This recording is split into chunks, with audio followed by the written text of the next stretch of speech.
गुरु प्यारी साध संगत जी, राधा स्वामी जी। साध संगत जी, यह साखी एक सत्संगी की है जो कि अक्सर सत्संग सुनने जाया करता, संगत की सेवा में लीन रहता और अपना समय निकालकर संगत की सेवा किया करता। लेकिन कुछ देर बाद उसकी शादी हो गई। वह घरेलू कामकाजों में व्यस्त हो गया। उसे सेवा करने के लिए समय नहीं मिल पाता। वह घर के कामों में ही खोया रहता। एक दिन क्या हुआ कि वह बहुत देर बाद सत्संग में गया।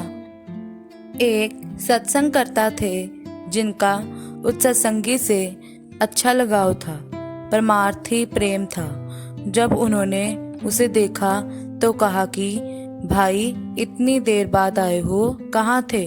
तो सत्संगी ने कहा कि साहब जी, दिल तो मेरा भी बहुत करता है कि मैं सत्संग में जाऊं, संगत की सेवा करूं, सत्संग सुनूं, लेकिन मैं क्या करूं? घर में काम ही इतने होते हैं और मेरी घरवाली मुझे आने नहीं देती। तो उस समय सत्संगकर्ता जी ने उसकी सारी बातें सुनी और उसके बाद उन्होंने कहा कि आज रात घर जाकर भजन बंदगी पर बैठ जाना, तुम्हारा जवाब उसी में मिल जाएगा। तो उसने ऐसा ही किया। वह घर जाकर भजन बंदगी में बैठ गया। काफी समय हो गया था, रात हो गई थी। वह अंदर चला गया था। उसकी रूह ऊपर चढ़ गई थी। जब सुबह हुई तो उसकी पत्नी ने उठकर देखा कि यह तो मर गए हैं। साध संगत जी, अक्सर ऐसा होता है, जब हमारी रूह ऊपर चढ़ जाती है तो हमें हल्की सी सांस महसूस होती है, लेकिन कुछ देर बाद वह भी पता नहीं चलता। ऐसा लगता है कि जैसे कि आदमी मर गया हो, उसकी सांसें ही बंद हो गई। तो उसकी पत्नी को भी ऐसा ही लगा। तो उसने देखा कि यह तो मर गए हैं। तो उसने सोचा कि सुबह भी होने वाली है, सबको बताना पड़ेगा। तो उसने जल्दी से घर में जो खाना था वह खा लिया, क्योंकि वह सोच रही थी कि दिन भर भूखे रहना पड़ेगा और भूखे पेट तो रोया भी नहीं जाता।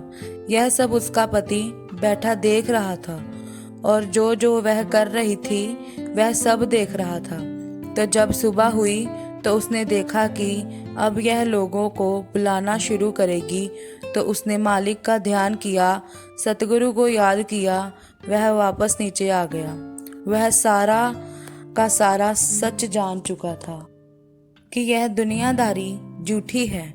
उसने कहा कि पहले तो मैं सुनता था कि यह दुनियादारी झूठी है, अब देख भी लिया।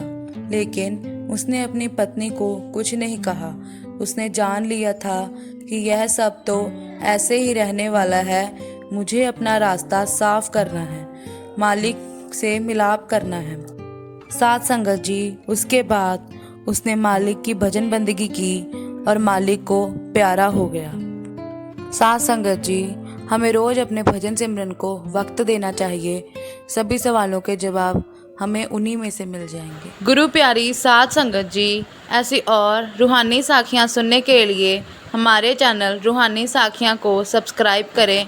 और अगर आपको साखी अच्छी लगी हो तो साखी को लाइक कर दें और कमेंट भी कर दें। राधा स्वामी जी।